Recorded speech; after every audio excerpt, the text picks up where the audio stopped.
Rad Dad Rules, and I'm so excited to have with me two phenomenal people, Doris and Rick Bowman from Bowman Consulting. Doris and Rick, so glad to have you here. Thanks for being with us. Thanks, Chris. Thank you. Yeah, I wanted to introduce your many accolades before we get into your talk, and also introduce your talk a little bit. So for those of us dealing with COVID-19, which is the whole world right now, there's a lot of challenge and a lot of things going on that normally don't. Even if you're not someone that struggles with these things, you may be struggling with it today. So we're excited to present this talk about handling challenge and resilience in these difficult times. And I probably munged that title, they'll correct it for me here in a second. I did want to talk about Doris and Rick's incredible background. So Rick holds a master's in clinical psychology and Doris in special education. They both are certified school administrators in the state of Oregon, which is where we are right now. Certified trauma practitioners for the National Institute of Trauma and Loss, certified heart math instructors, and certified collaborative problem-solving instructors. Additionally, Doris is a certified parent coach. And I wanted to call out too, Rick has a broad experience both in the military and education and also private industry. So a very well sought after consultant in that space. Doris's work has primarily been with youth, running programs in school, emotional, behavioral, and mental health challenges. And both of them speak across the country and in the past have spoken across the world about trauma-informed care, resilience, and self-regulation. So very excited to present these two experts with you today and have an awesome talk. I've been a student of theirs, learned a ton in their class. I've used it in my family and it's been invaluable. So tune in, pause and replay because this will be a really great talk. Doris and Rick, excited to hear from you. Thank you. Thanks, Chris. Thanks. Well, I'll get started then. And first of all, I want to state that the information that we'll be sharing today is part of the Heart Math solution from the Heart Math Institute. So to get started, we're going to focus today on two topics that are really important to our lives right now. And even in typical circumstances, they're important, but especially right now when we find ourselves in this period of the COVID virus stay-home order. And two of those things that we're going to talk about are resilience and self-regulation. So we've often thought of resilience as sort of bouncing back from stress or challenges. And today we're going to find resilience as the capacity to prepare for, recover from, and adapt in the face of stress, adversity, or challenge. Self-regulation that a lot of us know about, we're going to define as the ability to regulate our emotional states, such as fight, flight, or freeze, and have the ability to initiate pro-social behaviors when we encounter challenges or disagreements and stressors. So I'm going to let Doris take it over from here. So as we look at these concepts, one important foundational thing to recognize is that we are energy systems. And so basically our bodies are energy systems that expend and renew energy. So intelligent energy management then is critical to our health, to fulfillment, and to our optimal performance. And so when we think about this, we think about emotions because emotions have a tremendous impact on our energy system. And so instead of thinking about emotions as positive or negative, we like to think about them as either depleting or renewing. So in those definitions, we're thinking about the impact that they have on us. Are they depleting or are they renewing? Because we all know sometimes certain emotions, it could be a positive emotion at one time and a negative emotion at another time, right? So no emotion is really just all positive or negative. And so depleting or renewing really more accurately reflects what's happening in our body. So some examples of depleting emotions that I think many of us could be experiencing, especially right now under a stay-at-home order. But even in our day-to-day typical lives could be frustration, anxiety, impatience, anger, just feeling a general feeling of stress. And so one of the things that we need to recognize is that depleting emotions result in a whole variety of impacts on our physiological and our mental functioning. So it's things as broad as from brain cell death to impaired memory, accelerated aging, impaired mental function, And what happens when we experience a depleting emotion is that it sets in motion a cascade of chemicals, biochemical and hormonal changes in our body that turns up the energy production and causes us to expend our energy. Essentially, you can think of it as draining our energy. And one of the major stress hormones that we often are familiar with and think of is cortisol. And so many folks think of cortisol, while cortisol is necessary at a certain level to our body's functioning, high levels of cortisol can remain in our bodies for up to 12 hours and can be very stressing on our physiological and mental state. And then we think of renewing emotions such as appreciation, gratitude, care, joy. These do quite the opposite, and they set into motion over 1,400 biochemical and hormonal, again, reactions and processes that are very different than those in the depleting emotions. So one of these hormones is DHEA. And DHEA is frequently thought of as the vitality hormone, contributes to improved immunity and renewal in our bodies. And so we know that some of the effects of the renewing emotions can be increased longevity, increased resilience to adversity, improved memory and problem solving, and improved creativity and intuition, as well as improved job performance. Another term that's fundamental to resilience and optimal functioning, basically being at our best, is coherence. And so I'm going to talk about two types. Well, I'm going to talk about coherence in two ways. Physiologically, coherence describes a state in which our body systems are functioning in sync, or you could say energetic coordination. And these body systems are our nervous system, our hormonal system, and our immune system. And think about this. If our immune system were functioning well right now, would that not protect us, give us some protection against this virus? So we see that as a really important thing at this particular time.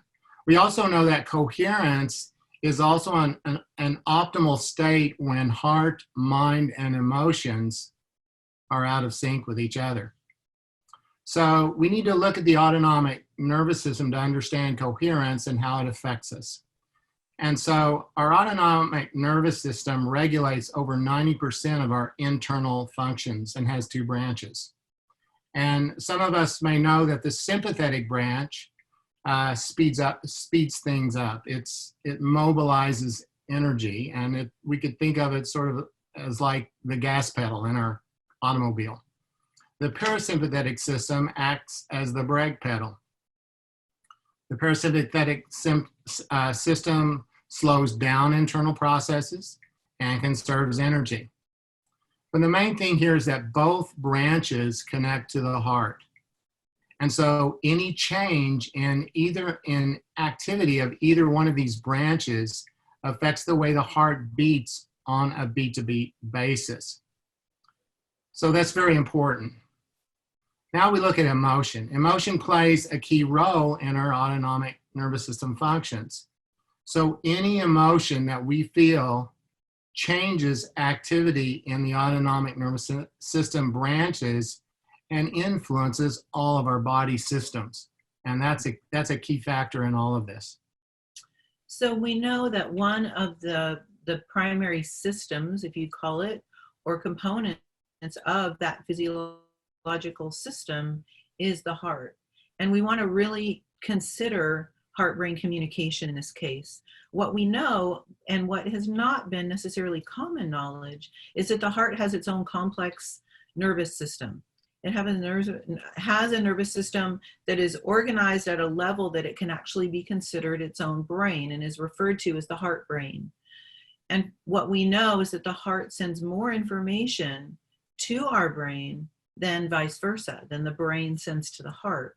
So I think we've often been thinking, oh, we make our choices, we make our decisions by thinking them through with our brain, and then our brain sends the signal to our heart, or when we experience something stressful, we calm ourselves down with our brain, and then that calms our heart. And really what we know is that the heart sends many more neural signals to the brain. And those signals influence things like our decision making, our creativity, and I think really heavily influences our self-regulation. And so one of the factors in how this works is what's called heart rate variability. And so I want to give a really simplified explanation of heart rate variability. We're all familiar with heart rate, I think. Heart rate, the number of beats per minute. We often have taken our pulse for different reasons or had our pulse taken at the doctor's office. But what we haven't really necessarily known or thought a whole lot about is that the heart actually does not beat at a steady rhythm. This was conventional wisdom, and in the past it was actually thought that that was a good thing if you had a steady heartbeat. Actually, we know now that it's a sign of good health if the heart rate varies from beat to beat. And so a natural beat to beat variation is always occurring regardless of what you're doing. And by that, we just mean that little measure of time in between each heartbeat is slightly different. And so there's a different interval or amount of time between the heartbeats, and this is what we call heart rate variability, meaning that that rate or that beating is at a variable rate. So how do different emotions affect heart rate variability and coherence? Well, again, any type of depleting emotion, such as frustration, anger, fear, will cause an incoherent heart rhythm pattern, because the sympathetic nervous system and the parasympathetic nervous system are out of sync. And we can basically see this on a heart rhythm monitor. And again, this would be like you having one foot on the brake and one foot on the gas pedal at the same time and trying to drive your car down the street. So you can see they would be out of sync, and they would create this incoherent heart rhythm pattern. And you can see this as a very jagged looking pattern on a heart rhythm monitor. And these incoherent heart rhythms then inhibit our brain function, and they cause significant energy drains. So any type of renewing emotion, such as compassion, empathy, appreciation, love, care, will cause a coherent pattern. And a coherent pattern is a wave-like pattern, a very smooth wave-like pattern. And we can see this again on a heart rhythm monitor. Why would it be a wave-like pattern? Well, this coherent pattern is wave-like in that it's because the sympathetic nervous system and the parasympathetic nervous system are in sync and working together. So what's the benefits of a coherent state? Well, again, we have optimal performance in all of our body systems: hormone, nervous, and immune systems. We have improved brain function. It enhances our ability to think more clearly. We have increased resilience, and we enhance our ability to self-regulate our emotional responses. Another important thing to know about coherence is that it's not the same as relaxation. You can be relaxed but be incoherent. In other words, you could have underlying depleting emotions such as frustration or anger that are kind of going on below the surface of your other emotions. The other thing to know is that you can have a high or low heart rate and still have coherence. An example of this is first responders. Oftentimes are in situations where their heart rate is very high, but at the same time, they can still be in a coherent state where they can think very clearly, self-regulate, and make good decisions. So now let's talk about how heart rhythms directly affect physical and mental performance, and kind of take a look inside the brain for a second. So the cortex is the thinking part of the brain where executive functioning takes place. So incoherent heart rhythms cause an inability for certain parts of the brain to synchronize with the cortex. And so when we have incoherent heart rhythms, we lose our ability to self-regulate due to basically our cortex being offline. So here we have the heart sending messages to the brain, but the brain can't synchronize those messages, and we have these incoherent states or incoherent rhythms. When you have an incoherent rhythm going on and you have an inability to self-regulate, we all probably know that we can say or do just about anything that we wish that we would later regret, because basically we don't have full access to our cortex. It's inhibited and it can't do its job, such as problem solving, self-regulation, and many other things. So, like responding to our kids. Yes, especially responding to your kids. Yeah.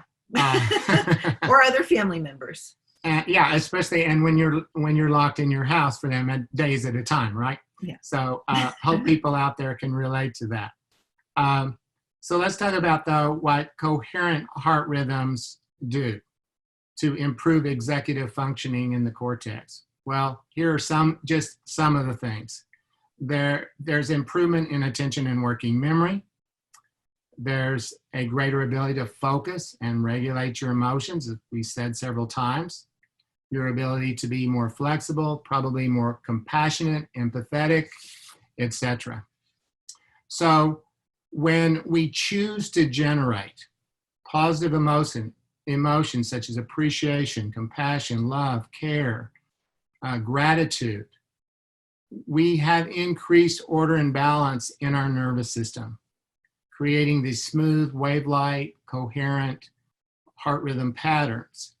And these patterns, this coherence that we can see that we can actually see, enhance our ability to think more clearly, to be able to self-regulate our emotional responses, and help us make smarter choices, improve family and social harmony, reduce fatigue and exhaustion, help us sleep better, promote the body's natural regenerative processes, improve our ability to learn and achieve higher test scores. This has been shown for students. Improve our coordination and reaction time, enhances our focus and creativity, and overall we're better able to problem solve. And there are many more benefits from this that I haven't even mentioned, such as, again, improving your immune system and being able to better fight off viruses, disease, etc. So we want to give everyone an opportunity to experience one of the most basic and simple coherence techniques that is part of the HeartMath solution. And so I want to invite you to join me in this. I'm going to explain first what we'll be doing, and then we'll do this practice that takes about 2 minutes. And I really want to point out to you that this is not a religious thing. This is not a woo-woo thing. This is physiology and this is science. What we are doing is we are making a shift in the physiology of our heart and the signals that our heart sends out throughout our entire body that affects our coherence and affects not only our thinking, but our physical, emotional state and the resilience of our physical and emotional self. And so what we'll be doing is we'll first be focusing our attention in the area of our heart. We'll then be imagining our breath flowing in and out of our heart or chest area and slowing our breath a little bit. And then we'll be making a sincere attempt to experience a regenerative or renewing emotion. And so what I'd like you to think about right now is this renewing emotion related to someone or something in your life, like gratitude, appreciation, or care. It might be a pet. It might be a family member. It might be a favorite place in nature that you love to go, that you have tremendous appreciation for. And what we'll be doing is holding that feeling for about a minute. So I want to give you a second to think about that. I'm guessing that for most of us, something or someone comes to mind. And then I'll invite you to go ahead and join us. So I'm going to ask you, and what I do and what many people do is recommended, is that to place your hand here in some way over your heart or in the area of your heart. You don't have to do this, but what we know is that that actually helps your mind to focus and remain attentive in that area. And so I'm going to invite you to do that. And also, if you feel comfortable, to close your eyes. And we're going to focus our attention in the area of the heart. And now imagine that your breath is flowing in and out of your heart or chest area, breathing just a little slower and deeper than usual.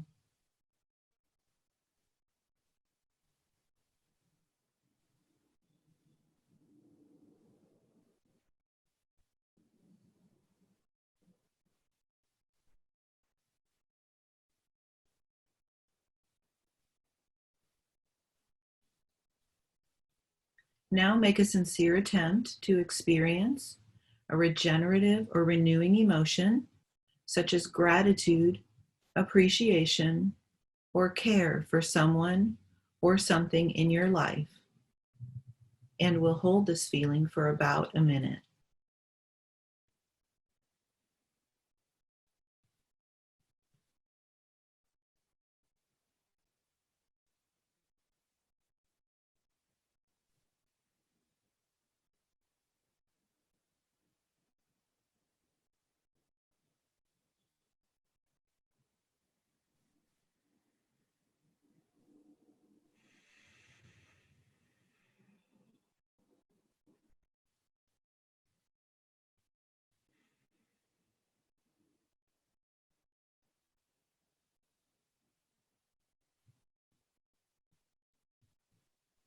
Okay, I'll invite you back. So you just made a shift in your physiology, in the signals that your heart is sending out through your body and your brain. And the exciting thing about this is that you can use this with your children. You can teach to them this and the other heart math techniques and really work to develop co-regulation in your family. We know that as the adults practice regulation strategies, that the adults' regulation alone has a tremendous impact on your child or the other individuals, even other adults in the home. But we know that also doing it together can really develop a strong co-regulation in the family. The other thing that's really exciting is that this has been proven very effective in establishing what we call a new baseline. So if you are someone whose natural tendency is, oh, I become impatient easily, or I become frustrated easily, or I become angry easily or anxious, I feel anxious, doing this consistently over a period of time will actually adjust that baseline, will help your nervous system to find a new resting state and not be as reactive to the things in your external environment that typically are causing you to maybe be a little dysregulated. So establishing a new baseline over time is a really incredible and lasting effect that can be accomplished through use of these techniques. The other thing that I'll just share is that we actually have technology that will train and measure coherence and growth over time. So we have technology that works with laptop and desktop for multiple users, as well as single user technology that works with your smartphone. And what it will do is it will give you readings that will show you where your coherence is at and help you work. There's a trainer involved in it and different levels to it.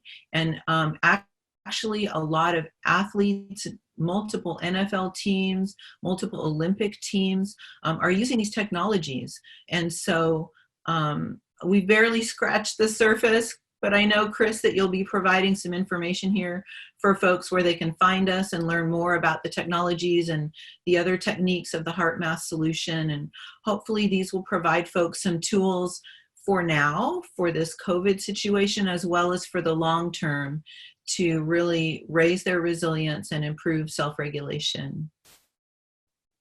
That's awesome. Rick and Doris, thank you so much. We'll definitely have links below for folks when we publish this so they can get in contact with you. And I can't think of anything needed more, right? Help us all calm down and be resilient and be as powerful as we can. And maybe we all come out, even better society because of it. So Yeah. really thank you for your contributions continually on this, and excited to get other folks engaged with you. Thanks so much for being with us.